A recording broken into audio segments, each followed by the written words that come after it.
thank you so much for coming to our. Oh, you are high. Am I too close to the speaker? No, you're not too close. I think it works. Okay, well, anyway, thank you all for coming out tonight for our Harlem Wedding.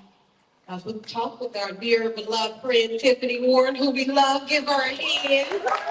Thank you, Tiffany, for being here. We appreciate you, and just thank you for including us in the book show. Okay? On your book tour, that means so much to us, and so thank you for that. My name is Donna Craddock, and my sister is Diane Craddock, and we are co-owners of the Bookshop, and we are in partnership with the Trevine Hickman Library in bringing Arthur series to the library. And so, Diane, do you have any words you want to come and share? Diane is we love her. Is Diane Oren? That's only two that we know. But thank you so much for being a partnership with us. Well, thank you guys for coming out tonight for our author talk with Tiffany Warren. We are so happy to host you guys here and to have this partnership with the Dog Bookshop. It's been just fun having these different authors come in and invite all of you guys to come visit our library and get a library card from us. We actually give library cards to anyone that lives in Texas, so you don't have to be a resident of Cedar Hill. So after this book talk, feel free to go visit our desk and sign up for a card. You just need your driver's license. But yeah, we have a bunch of different adult programs here for you guys. We always welcome suggestions as well. So I hope to see you guys again. Thank you. Okay, give Diane a hand. Thank you, Diane. And tell Amanda we missed her. And we love the Trevine Hickman Library. This library is so beautiful. It's nice. Yes, and I didn't know about that card thing. I'm giving you one. Okay, so Diane, do you have any words you want to share before we go ahead and get started? Of course, I would. They're going to turn it over to Shaka, who's going to be running things, and she's going to be the owner. I'm the biography. I am looking forward to an amazing conversation. My name is Danya. Of course, you talked about me a little bit, co-owner of the Dog Bookshop. And when I came across this book, A Harlem Wedding, I got to think my feelings because I haven't ever had a wedding. So, so I don't know how many of you guys out there had a wedding. So anybody out there been married? Oh, dang. Okay, well, so we're going to, after this conversation, we're going to see if your wedding compares to the wedding of Cindy. Yes, maybe, we don't know. I ain't even read the book. Well, you know, and at the time, it's crazy. When she told me about the book, one of my favorite athletes is Noah Lyles. I don't know if anybody know it. He got, yeah, you don't know it. He got married to Janelle, a young lady from the Caribbean, melanated. That's big. I hate to say this, but for athletes, I'm a little political just for a second, okay?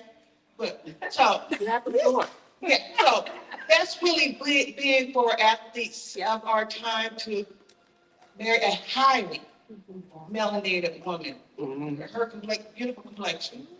But to see that streaming every day, they got married and this and that, and it was beautiful. It was everywhere. And I told Tiffany, you did not look at that wedding. And I put on social media.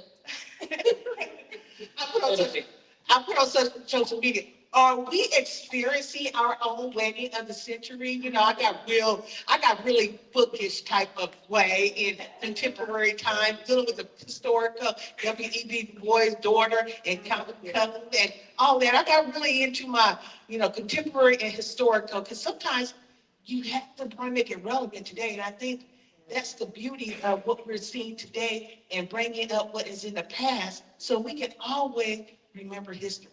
It's important for us to be able to tell our story and to make it cemented into our, I know she's gonna cut me up, but I talked to Tiffany about this all last night, because sometimes I look at the lesson of overflow, even though they didn't quite end like I wanted to end, but sometimes you can experience through other people. And I experienced a lot of that beautiful wedding, everything, everything you could think of.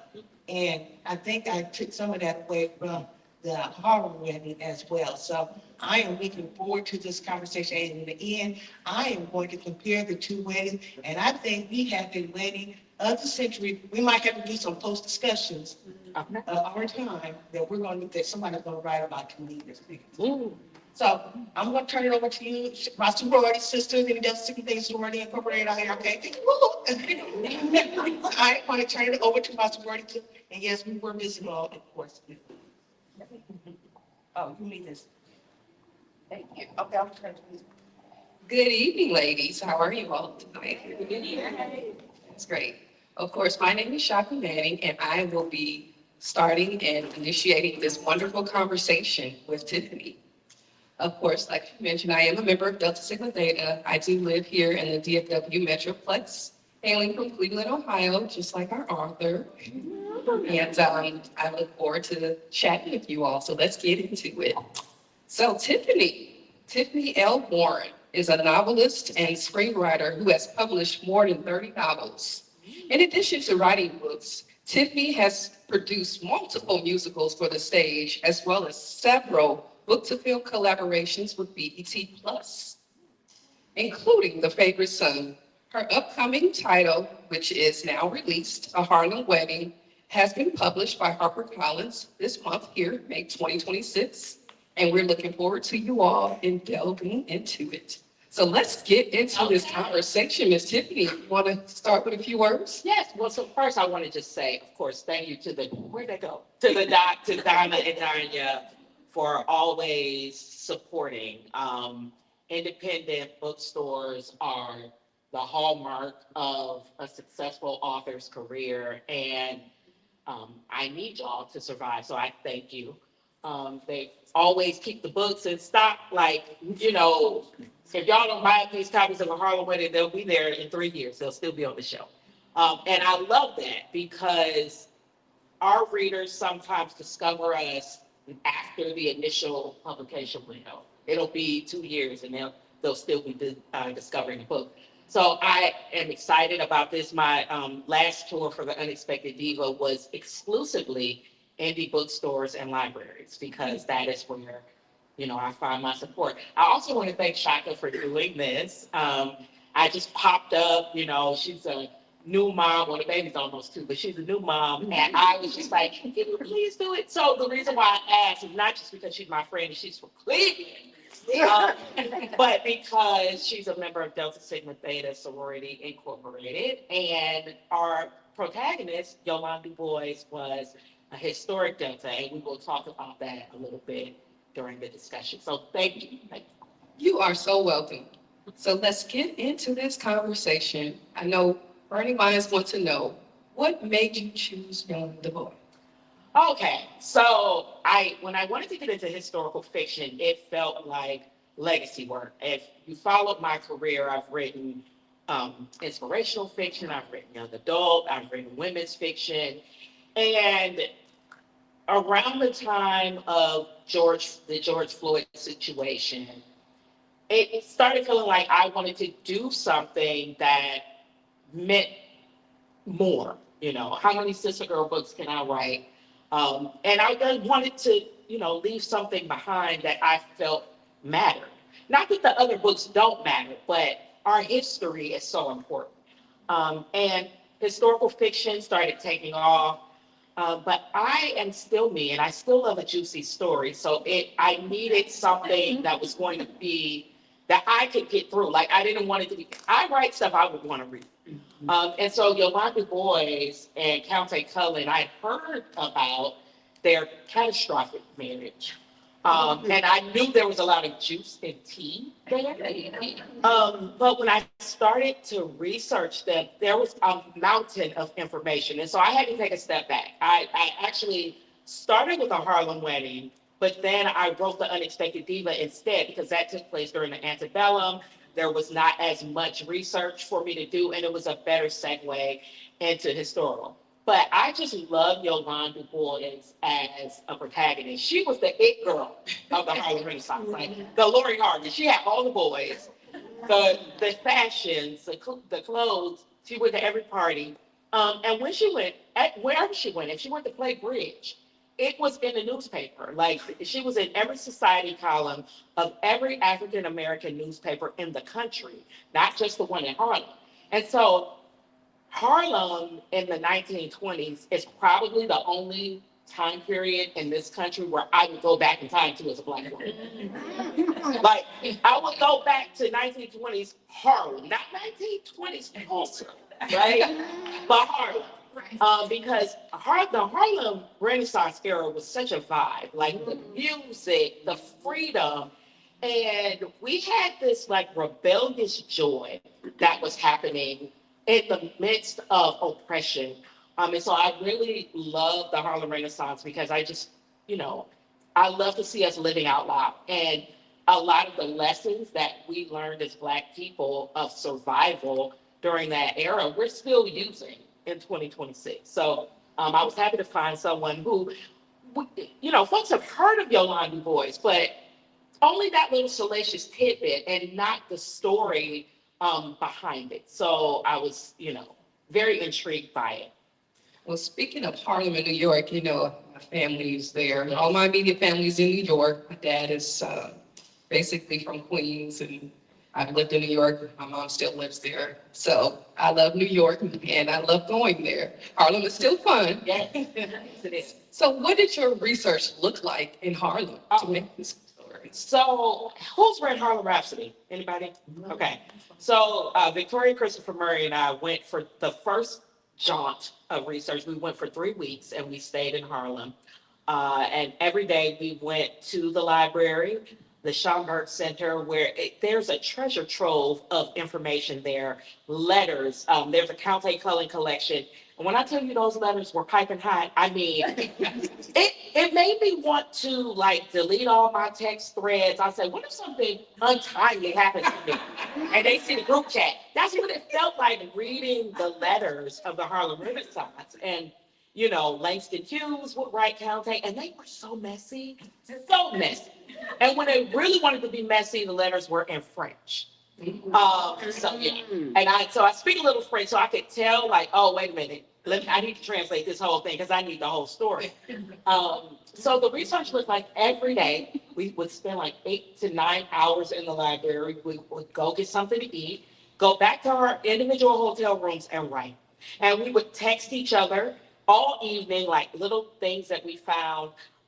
There's a scene in a Harlem Rhapsody where Jesse Redmond Fawcett gave a anniversary party for WEB and his wife. I found that in the letters that I was reading from Yolande, or from WEB to Yolande. He wrote his daughter all about the party that his mistress threw. Like messy, messy, messy, messy on top of messy. So I was so pulled into this story. And when I started, I really thought that I was only writing about the wedding, like a couple of years up to it, like what happened, like because it's a story all by itself. But as I started to read the letters from WEB to Yolande, they wrote letters like just the same way like we write texts and make phone calls because they didn't have phone service. Well, they did, but it was no one had phones in their home. Like you had to go down the street to use a phone. So I saw a letter from Yolande to her father about Jimmy Lunsford. And I said, okay, I thought I was writing about Carte, but who is Jimmy? Because she was raving about him. And then WEB comes back and says, I'm not paying Jimmy any attention. I said, oh, wait a minute. That feels like conflict right there. And then I started to research about the relationship between Jimmy and Yolande and found that he was the love of her life. So immediately I started having questions like, how, if that was the love of her life, how did she end up, wait a minute, I need to say this first. Jimmy was fine, y'all. He was tall, handsome, he was a musician, he was all the things, right? So how did she end up going down the aisle with a little pot-bellied Count? I needed to know. I had to excavate this story. And so that's where it kind of took off. And so the story opens at Yolande's senior promenade. And she doesn't have a date, and she ends up meeting Jimmy in Harlem, and this story goes on from there. Yes, juicy tidbits about Jimmy. Speaking of Jimmy, They really call him Piggy. Yes, What? yes. And so that thing was so cute to me that that was his nickname. And they went to Fisk University together in Nashville. And he was an athlete. He played every sport, baseball, football, basketball, track and field. And in the Fisk newspaper, they would call him Piggy Lunsford. Piggy Lunsford scored the final touchdown. And I just thought that was hilarious because he was so fit. He, just muscular, but they called him Piggy Lunsford. And the biddies back in Harlem, now I saw this line in David Levering Lewis has a biography of W.E.B. Du Bois. If you want like the real story on some of these things, check that biography out. He said that the biddies of Harlem would say, "Have you heard about Yolanda and Piggy?" So her business from Fisk was all up and through Harlem. They knew all about her and Piggy. And, you know, I just thought that was a cute thing, that they called him that. And I'm sure Yolanda did. I was so shocked because I'm like, what man wants to be called Piggy? He loved it.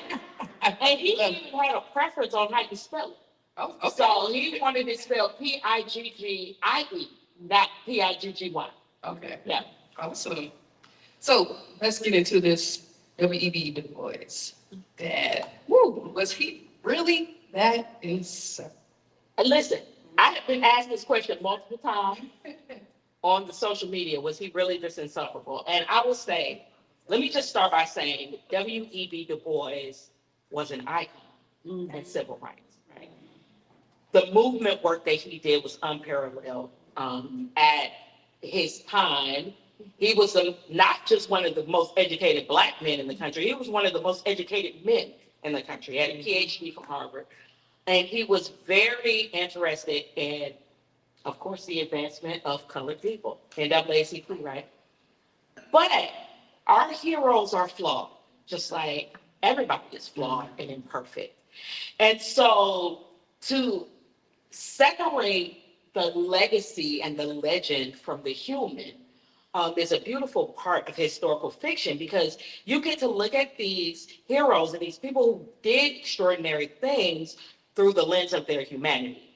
And so while he did these wonderful things for the movement, he was a philanderer. He was an overbearing father, but he still did great things. So folks keep saying, "Oh, I can't stand up." I'm like, wait a minute.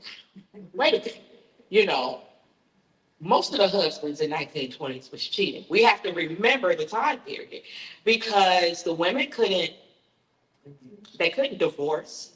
They couldn't own property, couldn't even get an apartment lease without a father or a husband signing it. So Nina Du Bois wasn't going to leave her husband. And they, married when she was young. He was her professor. And they met at Wilberforce University. And they weren't really matched, but you didn't divorce your spouse. That wasn't a thing in the 1920s. So he was for the streets. He was. Yeah. Definitely he uplifted and pursued the movement and the advancement of our civil rights. So I always, when I have the conversation about him being insufferable, I want to temper it also with the great things that he did because none of us are perfect. And the folks who are our legends and who did extraordinary things, they were ordinary people. And so we have to kind of remember that part of it. And so I don't want y'all getting too mad at W.E.B. because nigga, she stayed with him, she knew. So it's a balancing act with historical fiction because you want to bring forward the truth, but we still want to pay homage. And I wanted to be very careful with the stories that I told. So I didn't make up anything salacious. Anything that I've stated that is a little off color or maybe, not so celebratory is rooted in fact. So I'll only make up wonderful, juicy things. That stuff actually happens. Awesome. So speaking of the families and the couples, you speak about them going on vacations, taking ships to Europe and going to like Jersey. Tell me a little bit about how they traveled and how that was part of the era. So this is a story about the lifestyles of the Black elite in the 1920s. And so that was absolutely a thing, summering in Europe, summering in Paris. Even if you really couldn't afford it, you still did. Like Langston Hughes mentioned how he went to Paris with $2 in his pocket. He could afford the ship fare to get over there. And then he was pillar to post trying to figure out how to, survive and get a meal and stuff. But they summered in Pleasantville. That's where Yolande Countee Cullen, Martha's Vineyard. And this was a thing. Like I said, even if they didn't have enough money, because the Du Bois family, they had ups and downs with their finances. When W.E.B. Du Bois was popping and had a lot of speaking engagements, they were good. When he did it, he was arguing with creditors, and he kept all of these letters. So, like you could tell the time period when they were struggling. He had a big falling out with the president of Fisk University while Yolande attended. He actually pushed forward a movement to have him removed.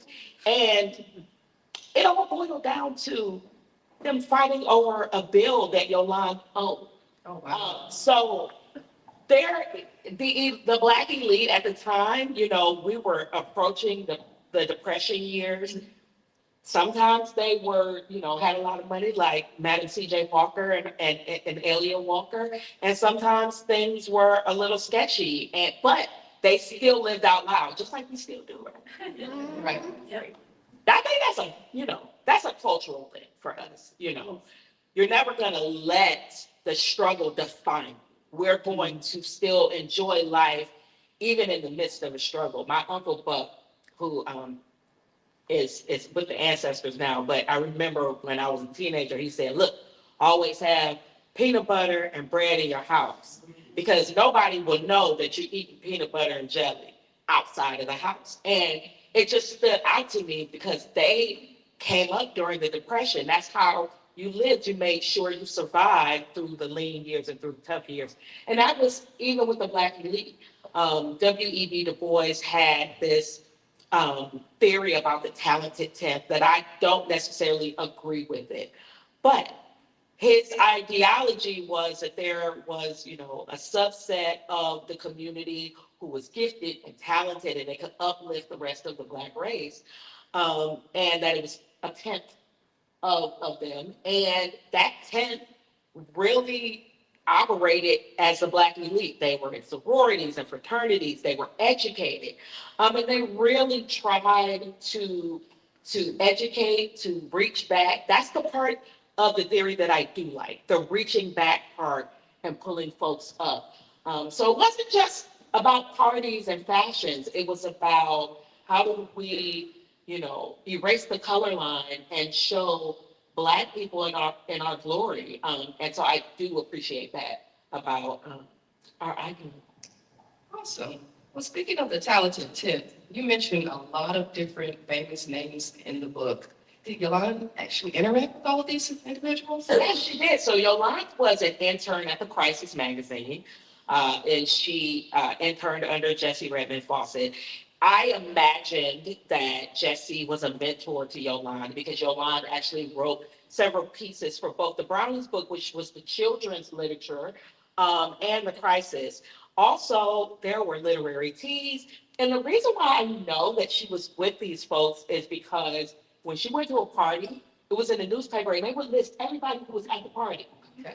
That was a thing. I don't know if I would want my bridge game in the newspaper and who was there and what we had to drink and eat. But that's how it was. Like that was the thing. And so Lexi Hughes was one of the groomsmen in the wedding, and also the handsomest man in Harlem, Harold Jackman, who he actually plays a big role in the book. He was Countee Cullen's best friend, and he was, a male socialite on the scene. He was at all the parties, he knew all the things, and if you wanted the good gossip, you got it from Harold. So yeah, Yolande knew them all. Speaking of Harold, did Harold really have an issue with Yolande hurting Cullen? I mean, he knows everything about Kennedy, so I just kind of wonder about that. Yeah, so Harold actually introduced them. And so I kind of have that in the book. He introduced them in Pleasantville. But as things started to unravel between Countee and Yolande, Harold's letters to Countee became increasingly critical of Yolande. He thought she was spoiled. She was. Um, and, you know, Countee and Harold were both a part of queer Harlem. Yolande was not a part of that scene, right? So, yeah, he had issues with her, but again, they all ran in the same social circles. Like Harold knew WEB, they would be at the same events, the fraternity events. So they knew each other. But yeah, Harold didn't really like how he felt Yolande was treating his friend. Oh, so sad. Speaking of, the next topic I wanted to ask about is, how did you discover Yolande was a Delta? Oh, so this is a fun fact, right? So I didn't know going in that she was a Delta. As a matter of fact, all of her friends were AKAs. But as I was going through W.E.B. Du Bois's papers, there was a letter from the Delta headquarters, which was a receipt for her dues. Now, y'all want to, who's a Delta in here? How much y'all think her dues were compared to what y'all think? $5. Her dues were $5 in the 1920s. Yeah, and her daddy paid her dues. But when I found out she was a Delta, I wanted to know more. I wanted to know, when did she cross? Like, who brought her over? And so I found a little tidbit. There's a website called, I can't think of it right now, but they have all kinds of famous people who are in the Divine Nine. And so there is a scrapbook or a journal entry from S. Land Good about Marsha Brown and Yolande's picnic that they had on October 19th. That was the day they were initiated. And so I was like, okay, so where was it, right? Where were they initiated? Because I didn't know the chapter. I couldn't tell, all the details. In the newspaper, they have listed, now they don't say she's crossing over to Delta because that's, top secret. But she went on a picnic with Delta Sigma Theta, and there were Alpha Kappa Alpha brothers there. And they list all of the people in attendance. And so the ones who were in attendance were all the Deltas who were in the Alpha Beta chapter at the time. And then Yolande and Marsha Brown were the initiates that year. And so it was listed right there in the newspaper. It tells where they went. They took a hike up a mountain and had a picnic. And I was like, okay, this was the day. And so finding those little details helped me build out, just a scene of course, because I'm not a Delta, I'm not in the Divine Nine. I don't know, I'm not trying to go behind the curtain of things that I'm not supposed to know, right? But one good thing that was so exciting to me was that the Delta convention in Harlem happened the year that Yolande was initiated. So I got to make that a big scene in the book and how it impacted her as a woman coming of age, because she had just experienced a pretty big heartbreak. And now she's trying to figure out what to do with the rest of her life. And Delta is a part of that. Yolande goes on after the events in the book to be an educator in Baltimore. She stayed in Baltimore for her entire career. And she was an amazing educator, even though Yolande was one of those people, if C's and D's get degrees was a person, it was her. She barely made it. But she did. And then she decided to give back and be an educator. And so I like to believe that her being affiliated with Delta had a huge impact on who she was as a woman. So I definitely wanted to pull that forward. When I first wrote the book, it was a dual POV. It was Jimmy's POV and Yolande's POV. And it was too long. When I turned it in, the book was like 600 pages. And my editor was like, girl, wait a minute. So when she read the book, she got back to me. She said, this is really Yolande's story. And she was like, I want to see more of her as a socialite. I want to see her with her sorority sisters. I want to see the work that they're doing. I want to see more of Yolande. And there gets to be a point in the book, and you guys will realize this when you read it, where you're not really going to want to know what Jimmy is doing when he's apart from Yolande. But I did not throw those chapters away. I saved them. I might do some bonus content sometimes this summer so you can see what I had Jimmy doing. I want to wait for folks to read it so they can be sufficiently angry when they read the bonus content. Okay. Yeah, okay. Yes. Because I was already a Jimmy getting jealous all the time. Oh, you know, so what I love about Jimmy is that okay.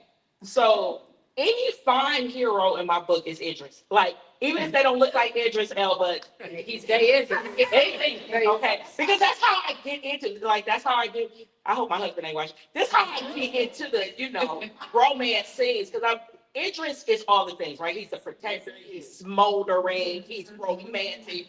And so that's kind of how I portrayed Jimmy, as this protector of Yolande, because Yolande goes from her daddy's house to Fisk, and she really was coddled and spoiled. She was a rainbow baby and her parents' only child. And so she's got this huge legacy on her shoulders. Like, her father has planned out the steps of her life. And when he noticed that she was surprisingly average with the C's and D's, he decided she was gonna marry somebody gifted and give him some gifted grandbabies, because he was getting it. He was getting some talented tenth of his bloodline. And so with Jimmy, he provided kind of a foil to W.E.B. Du Bois. And while he loved Anya Line, he also protected her and was just that romance hero that we would love. Yes. Well, speaking of this wedding, did you just really discover in any of the letters Conte Cullen's true intent with Yolande, or did he really? Yeah, so I went into it thinking, like, so if you Google, right, and never trust Google for historical things because it's wrong. But when you Google, it's like, oh, it was an arranged marriage. And I'm like, okay. But what turns out, they were friends from 1923 to 1928. And Countee was trying to woo Yolande the entire time. Now, I don't know that his true intentions were nefarious, right? In the 1920s, it wasn't like 2026 where you could be out and queer and live that lifestyle. Like, he had a duty to his community, to marry, to procreate. And so I don't know that it was really nefarious. And he and Yolanda were really good friends. She had him in the friend zone almost immediately because Jimmy, right? But he constantly wrote her poetry. There are like published poems that, Conte wrote, and it says right under the title, to Yolande. So it's more complicated than just him, trying to be down low. That wasn't really a thing. He knew he had to marry, even if he was attracted to men.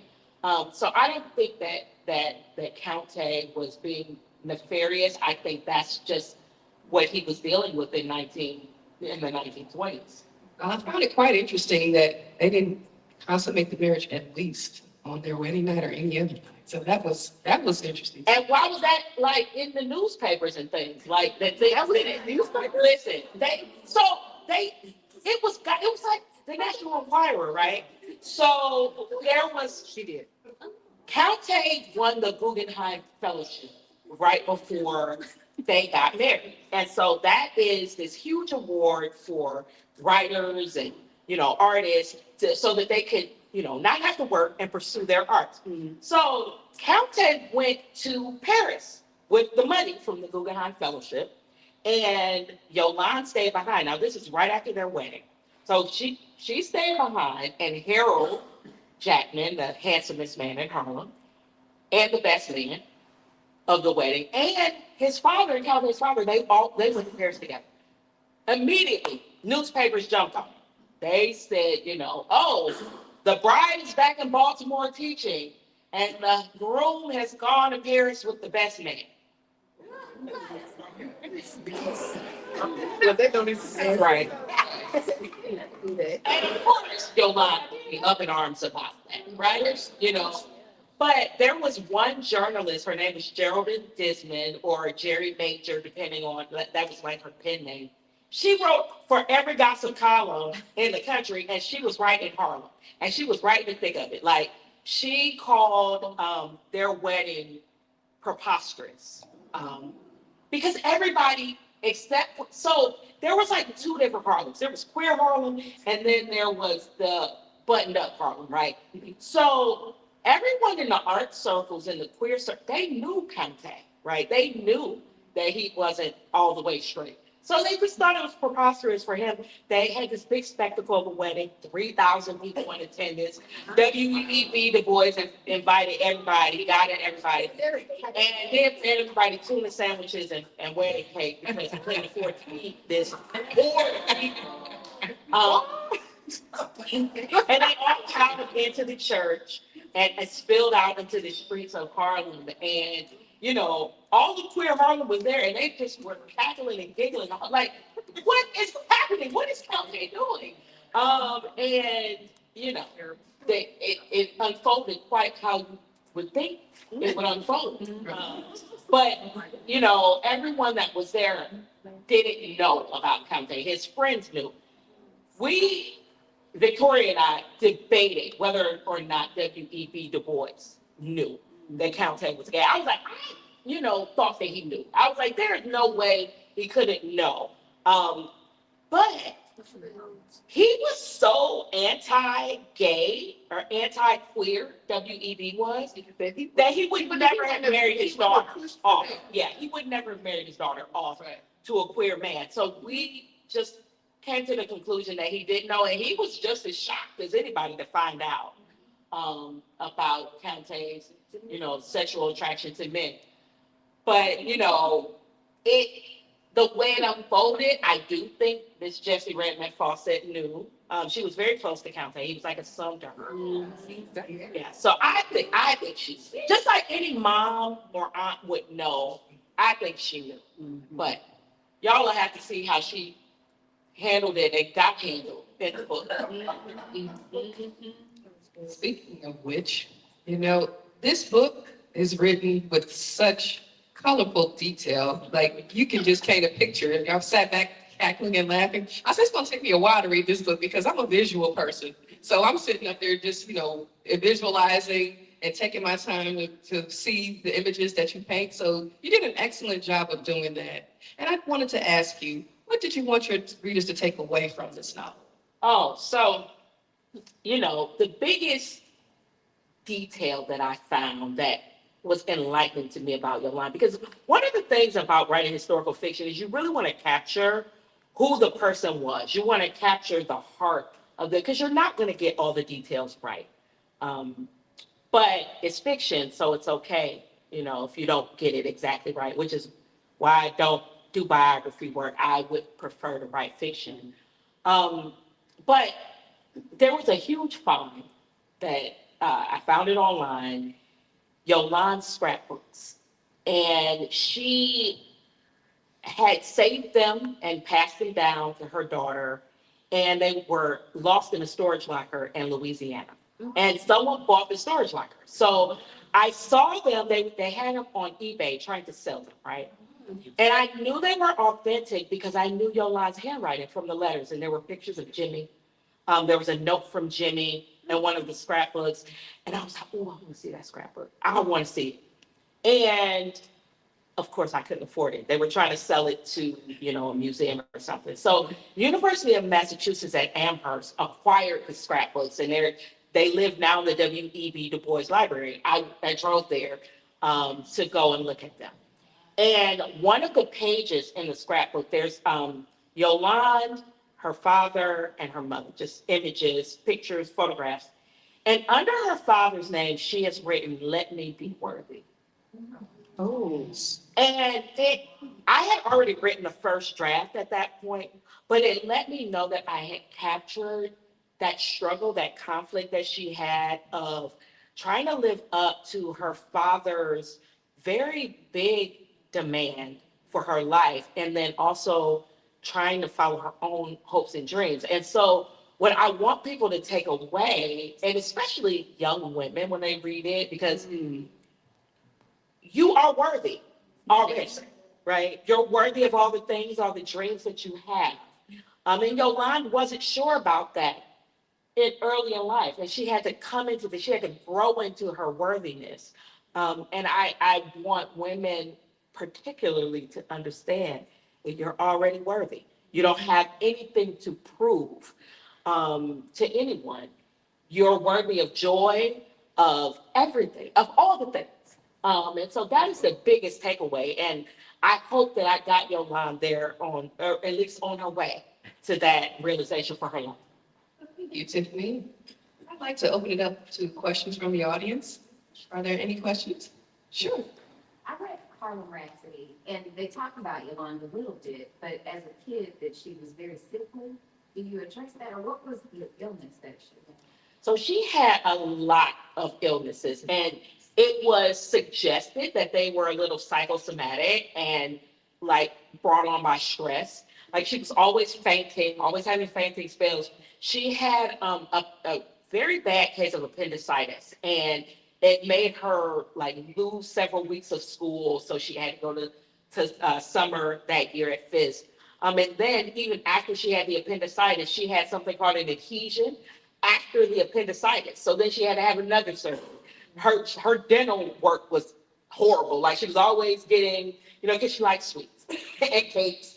And so she was always sick, but she was also doted on by her parents. So I don't know if she was excessively sick or if her parents were making things bigger. Often with only children, the parents are helicopter parents a little bit when it comes to, and WEB would write her letters about what she needed to eat and what special diet that helped keep her constitution strong.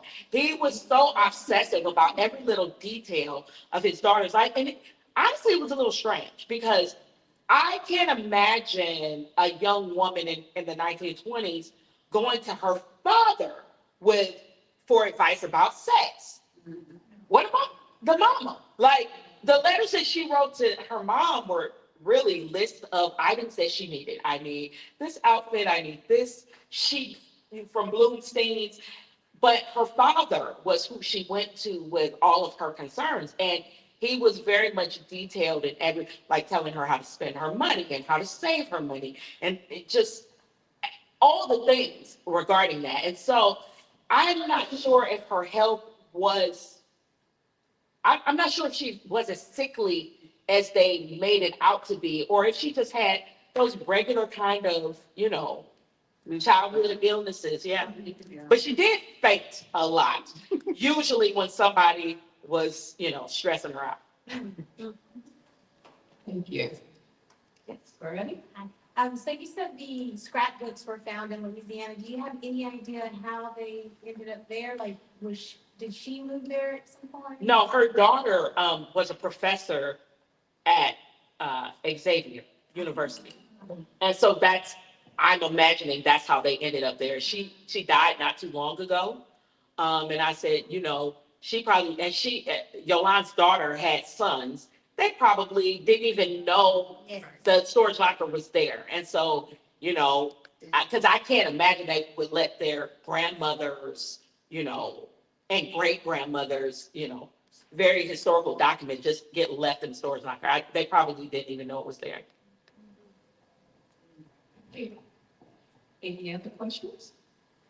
Go right ahead. Calvin Cullen, his parents or his father was a pastor. Mm-hmm. So I remember in Harlem Rhapsody, it kind of talked about that. And what she said kind of alluded to the fact that he was very soft. I think in my mind, like, was he soft spoken? Conte? Yeah. Yes. Yeah, okay. Sorry. Yeah, people said he spoke in poems. Like it always sounded like he was reciting poetry when he spoke. And it is rumored that, Pastor Cullen was also maybe queer. which is why he understood Count, and they had a very, very close relationship. Um, so yeah, but Count was very soft spoken. He was short. He was, you know, he wasn't unattractive, but compared to the other men in the story for Yolan, he just doesn't compare. But I found it very hilarious. There was a letter that Count wrote to Harold Jackman, and he's talking about how Yolan wasn't much of a looker. I said, man, have you seen you? Did you look here? So yeah, he was very soft and not. He was the opposite of what Yolan was attracted to. Jimmy was, this muscle bound athlete, and you know, Count was always walking around with a notebook reciting poems. Completely different ends of the spectrum. Yes, ma'am. So, I read Unexpected Diva, and so when I read, Rashonda Tate's Queen on Sugar Hill, like, I'm getting all of the people are crossing in the books, and so like with Harlem Rhapsody, now we have the Harlem Wedding, maybe you could be the boss's daughter, so are you working on something else? I'm really into historical fiction now, and I love how we're finding out about everybody and how they're connected, especially during this time.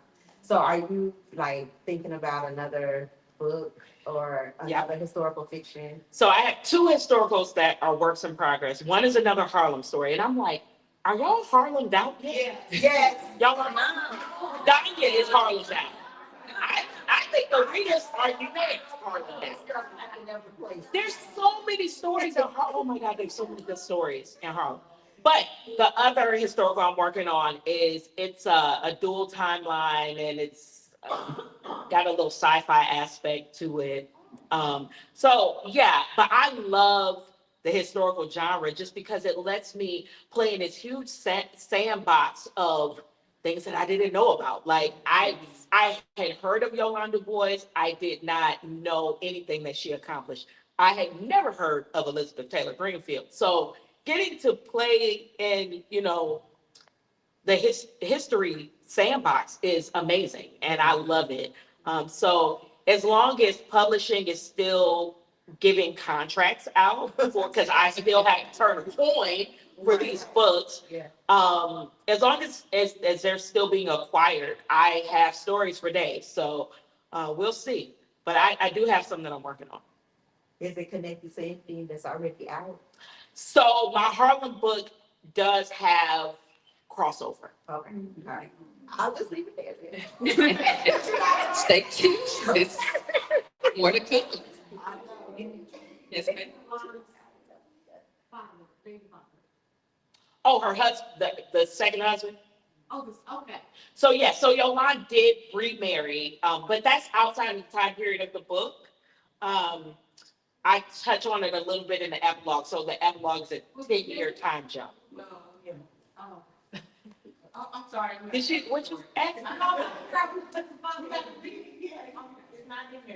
Yeah. So Yolande does marry actor Count, but Right. you get to meet him at the very end of the book. Mm-hmm. It is. So many stories. So many stories. I'm glad that you all are delving into that time period and uncovering those stories. I want somebody to do a queer Harlem story. I believe in own voices, right? And so I don't feel like, some of those stories are my stories to tell or that I could do them justice. I actually had a gay sensitivity reader read a Harlem Wedding just to make sure that I was striking all the right notes. And they had no notes. So, but I really want to see, some LGBTQ authors delve into some of those queer stories because there are so many, and representation matters, and they're there. So I would love to see that. And Harlem the Harlem Renaissance, those stories, like I want to see a Zora Neale Hurston story. I want to see, someone said they want to see a book about Nina Du Bois. I said, oh my goodness. Like y'all just not gonna leave W.E.B. Du Bois alone.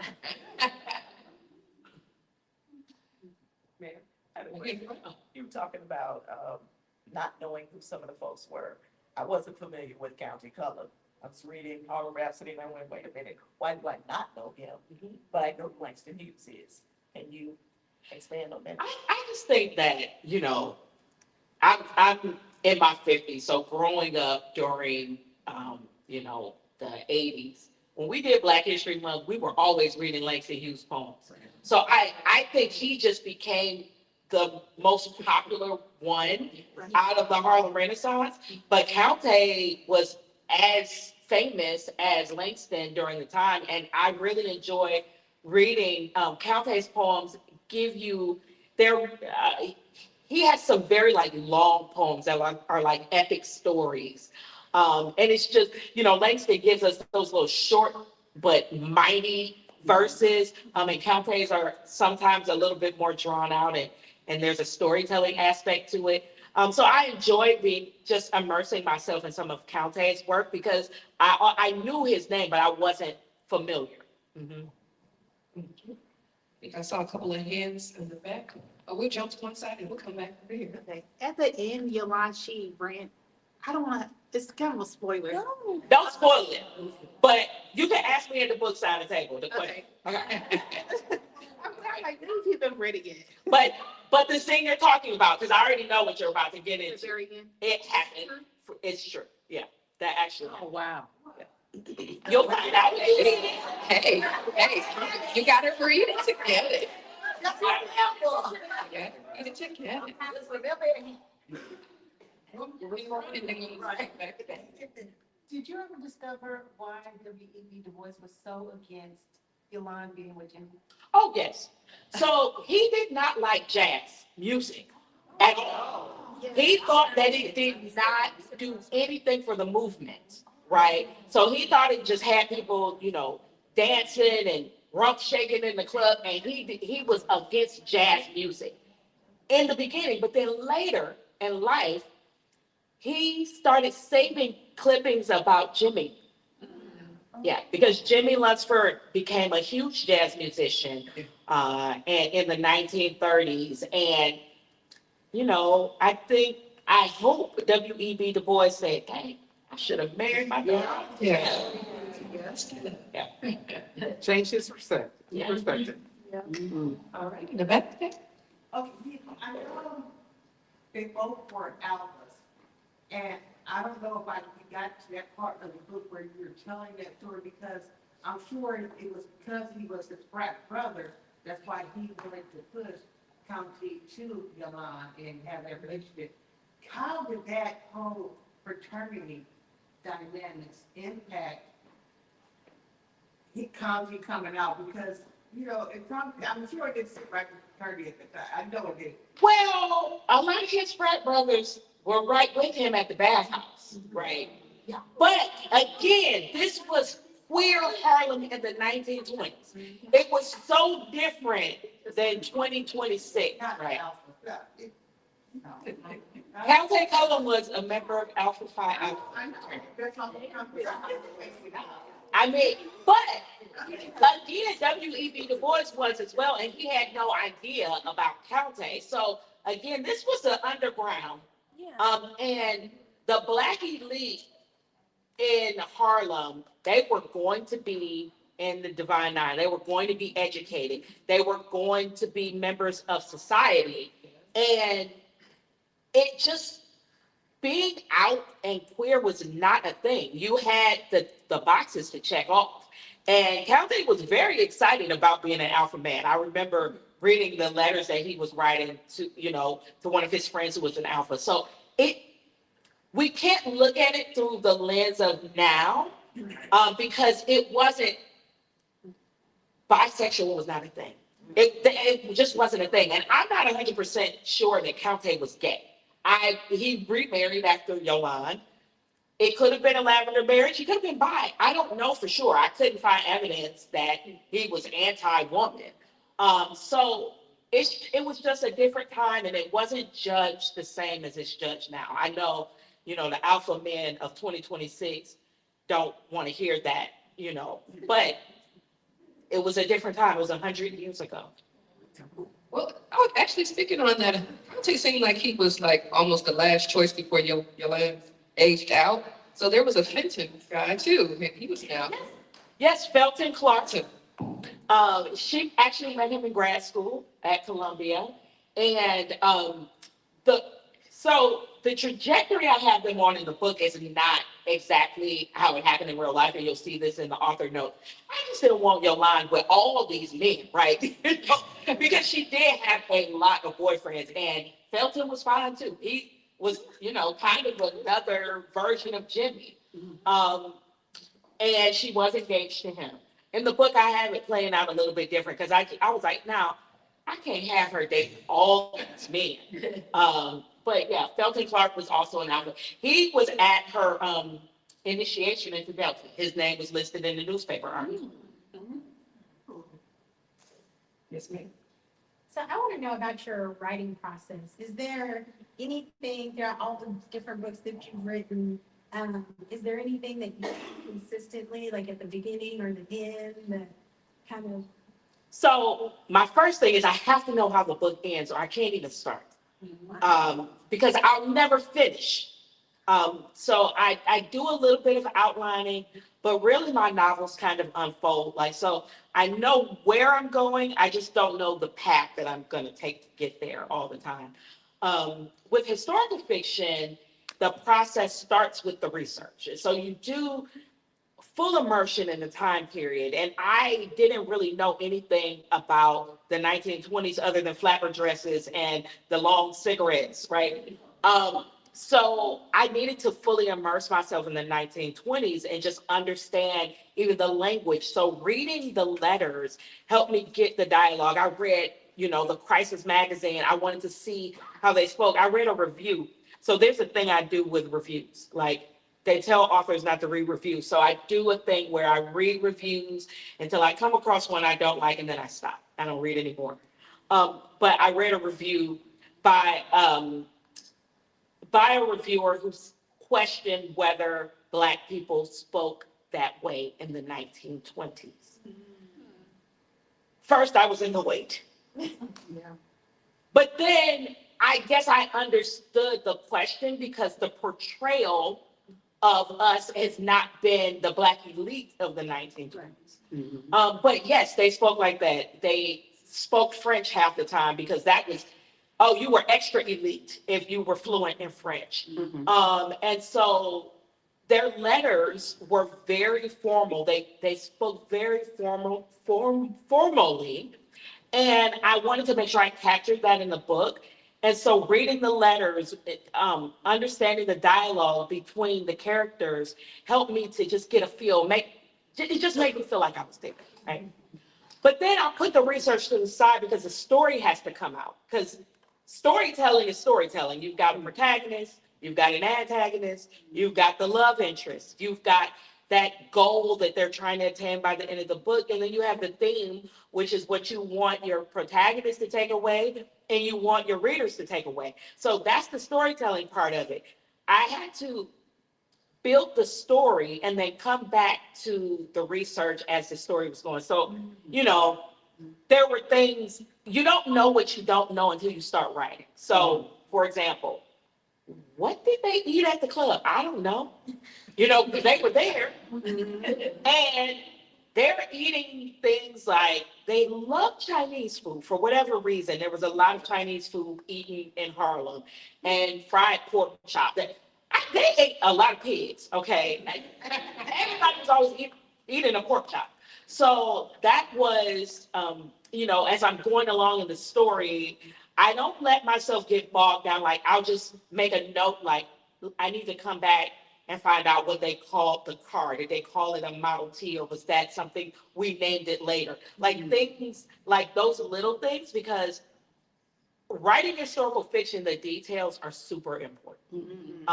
People will come back and say, that church wasn't called that. And I also had people, read the book at the first draft, and I was very serious about getting the details of Delta Sigma Theta correct, because I did not want y'all coming. And right, so, right. So in in the advanced reader copy, there are some mistakes that, when I tell y'all Victoria it was a flurry of text. I said, okay, we gonna fix it, just calm down. But I had to make sure that like the things that I say in the book actually happened in the 1920s, and it wasn't like Delta wasn't incorporated in the 1920s. So just things, or when your line crossed. So things like that, those little tiny things will, make the difference in historical and make you feel like you're there in that time period. And it's a lot of work. Historicals are way so much more work than just a regular novel that I pull out of my head, which is why, people keep asking me if I'm going to continue writing historical. I would like to, but it's hard work. I mean, it took me over a year to write the first draft, and then another like 6 to 8 months on the first edit. So these books are a heavy lift. But I do enjoy it. It feels like, something new. Like when I've been doing this for a long time, my 21st year in publishing, and, it just feels like I'm reinventing myself a little bit. And so I do enjoy that part of it. Yes, ma'am. So, when you started writing Harlem Wedding, did you decide to write that? Like, did you hear about like Victoria's writing? Like, how did y'all end up together researching? So I was first. She said it in the interview. I'm glad she said I didn't want to put it out there, but I got my book deal in 2022 for Harlem Wedding and The Unexpected Diva. But what happened was, like I said, I ended up writing The Unexpected Diva first, which is how, and then Victoria decided to write about Jessie, and it just coincided. It was great because it coincided that we could research together. But yeah, I saw it. She was still working on, I think, one of the books with Marie Benedict when I, got the book deal. So it was great that we were able to do that together. It was so much fun. But yeah. Okay. Also crossed over with because Victoria and Rashonda came here together. Oh, yes, yes. So with Queen should be here. So that was also in the book as well. Mm-hmm. So did y'all all three kind of like? So we're good friends. We have a group chat, we're talking about the books, and I honestly think Rashonda was like, y'all ain't gonna be writing Harlem books without me. And that's my Rashonda impersonation. And so the second time we went to Harlem, Rashonda came with us and we went to the library together, and she said, y'all really sat in here all day? Yes. So we had a good time. The second time we went back, we had a good time together, just, getting immersed in Harlem. So, yeah. So are there any other authors that you're immersing with for the coming, any other? So, no, but I do, there are some authors who I would love to collaborate with. Piper Hughley is one of my favorite historical fiction writers. So I would love, to do something with her. But I don't know what it's like writing with another author. It's such a solitary thing. Like the research together, because we were doing similar topics, that was great. But then we went back into our corners to write. So I don't know what it's like trying to write a book with another person. I don't even know if I could do that. Okay. So ladies, that is our time. Thank you so much Thank for you. engaging in this beautiful conversation. So immediately following, we will have Tiffany over at the table with the books available for purchase. So feel free to enjoy. I do. Thank you, Shanta. I do want to, everybody have the book, right? Yeah. So I do want to get a group photo, but I want to make it really look good because, what? I want to celebrate them. Right? I know that's okay. But because what something I have to scream loud because I do try to compete with the rest of the country. So even though we're small in numbers, I want them to be loud so they can hear us, see us in Texas, so we can keep on bringing these great works to our marketplace. We have to support them. We have to. Yeah. And we have to. And out with her book, we might have to come together and pay for that tour or something like that, but we're gonna, because I do want her to continue to come into this market. We deserve, Texas readers deserve to be in the rooms with the authors, because it's gonna take us to get boots on the ground, to get people out into these spaces, because we do not want New York to overlook Texas. It's a big enough market that we need our authors here, and we need them to start telling the Texas story. I know everybody loves the horror stories. I love the horror stories, but I guess I'm the only one that's going to be writing about Texas historical fiction. So, I'm Texas all day, Midwest all day. If they gonna stay over in Harlem, I guess I'll pick up that gap, but I really don't want to. But I will do it. I just said people read outside the 13 colonies, and that just cracks me up so much. I do have that thing where I try to get people off what I call the 13 colony book tour. Yeah. Right now, they go down these 13, it's 2026, you guys. We have a whole nation. And these authors, she could be working, because there are so many stories to tell. And you see some of those stories in the book, The River of Blood. Those families, their stories need to be told too. So we can't just concentrate, because there's a whole nation that we need to tell our story. And she is the writer of our time. And so let's keep putting her to work. But we have I don't want her to have to go do other things when I know she's just gifted in that area. I don't need her to be, whatever they're doing, candles. I don't need that right now. I need her to be writing. Not that anybody selling candles here, but I need her to be writing. I don't even know how to make candles. That we don't want you to know how to make candles. So you guys stand up, hold your book, and she's gonna do the selfie, and we're gonna come together and be loud. Who's a TikTok person? Now, you got to come up front. Who's a TikTok person? I'm very transparent. Huh? We got to come together, Lord. Right, together. Yeah. Okay. Okay, now I have short arms, so I'm bad at this. What if I just stand right here and somebody takes me? Because I'm not good at the selfie. My arms are too short, and I never do everybody. Oh, you can do something forward, Daniel. Let's hold it. I'm coming here because I'm just. Everybody got to put you so cute. What's in the Okay. I don't make rules. Come closer, Tiffany. She got rules. Oh wait, Come closer to me. closer to me. No, you just come closer to me. Oh, that's okay. Okay, you ready?